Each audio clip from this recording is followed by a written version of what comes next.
Yeah, so the examples that we had, Malala was one of the very strong people who dealt with adversity and got through it, and now she's a powerful person. Yeah, who's another person?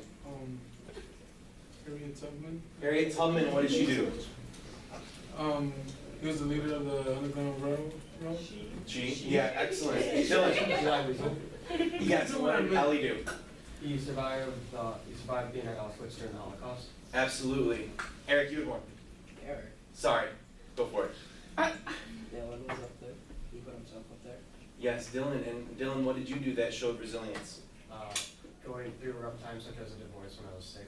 Yeah, excellent. Yes. Derek Rose. Yeah, Derek Rose. What did Derek Rose have to get through? He was persevere. Yeah, absolutely. And he still was able to persevere. That's a great word, Halid. I'm going to use your word again. Persevere. He's able to persevere and get through it.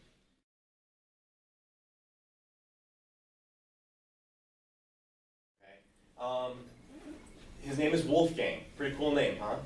How old is he? He is 20. I think I know. My sister knows him. Yeah. Talon. So his name is Wolfgang Tallon. I know And him. I'm going to tell you about him, okay? He, freshman year of high school, was in my honors class. And this is going back 7 years now. All right?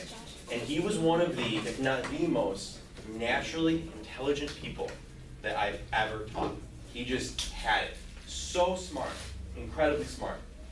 But he failed my class because he didn't apply himself. And a whole bunch of things happened in his family. He couldn't get himself back up. And like I said, he was one of my strongest writers. He was one of my strongest students, and yet he failed my class. And it's something to be said because his sophomore year then, he wasn't put into honors again, he was put into regular.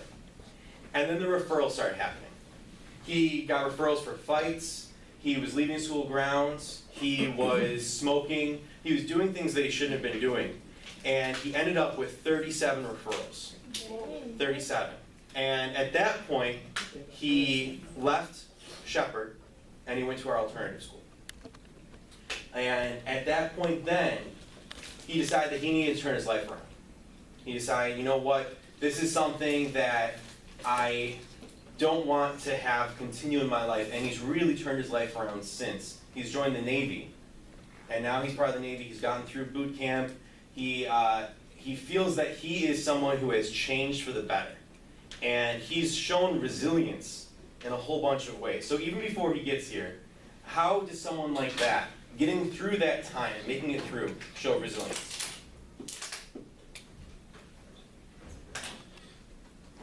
Yeah. He turned his life around. He turned his life around, absolutely. So when we talk about the personal capacities and the coping skills, he didn't have those and then he did.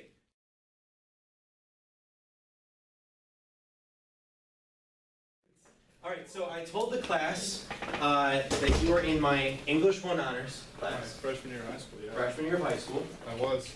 And that you were one of the brightest students I ever taught.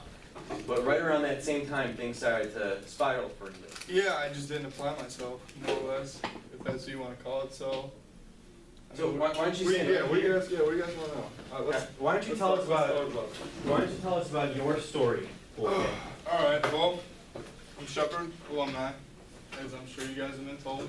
And I came in my freshman year of high school. I was playing football. I had honors classes, and I just didn't apply myself. I didn't do the work. You know what I mean? And I didn't really like coming to school.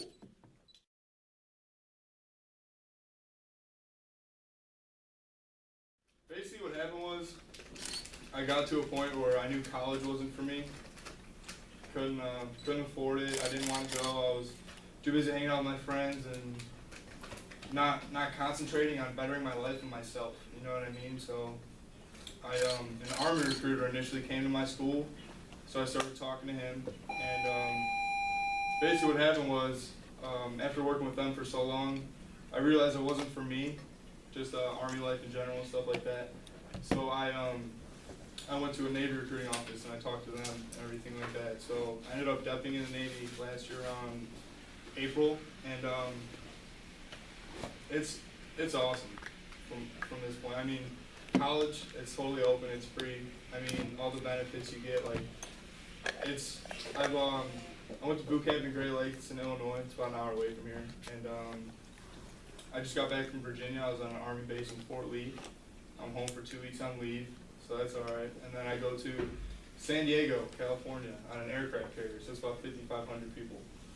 And my job, I'm a culinary specialist. So it's cooking, it's logistics, financial work, ordering and supplies, stuff like that, and management. I mean, overall, it's a good choice. But from my standpoint, how I struggled in high school, all you really have to do is apply yourself. It's not hard. It's really not. It's really easy just to do the work, sit down and open a book and study and be able to comprehend things, especially with a teacher like Mr. Vazzana. I mean, he's always tried to help me, but I just don't want to put the work to it. You know what I mean? So it's really not a difficult thing to do.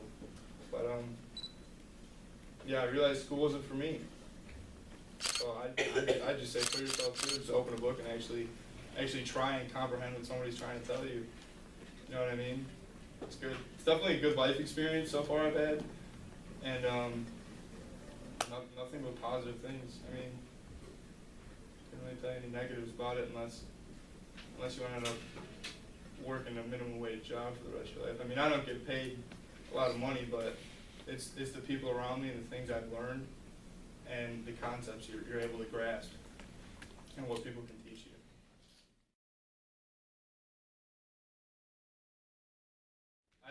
Laziness, I guess you could say. I didn't want to do the work. I don't know, I just woke up and I came to school, I used to ditch class and stuff, and I mean, it wasn't a good choice, obviously, but I just plain and simply didn't want to do it. I just didn't want to come here and do the work. Didn't want to listen to people, stuff like that. What else? What made him decide? Oh, to join the Navy. All right, well, the Navy itself is a better off choice because the opportunities you have to learn and all the different jobs you're able to get, because the Army is more or less a combat-oriented branch. I'm sure you guys know that, but my parents were a lot happier when I just decided to join the Navy and the job that I'm doing, and it's a lot more traveling too. It's a lot more traveling. You go to a lot of different countries. I don't know. It's a lot of benefits out of it. Just like I said, the people you meet, like the camaraderie out of it, a lot of teamwork. It's nice. It's a good experience. It's like playing a sport, like being the captain of a team. You have to lead people. You have to be able to take orders from people, stuff like that.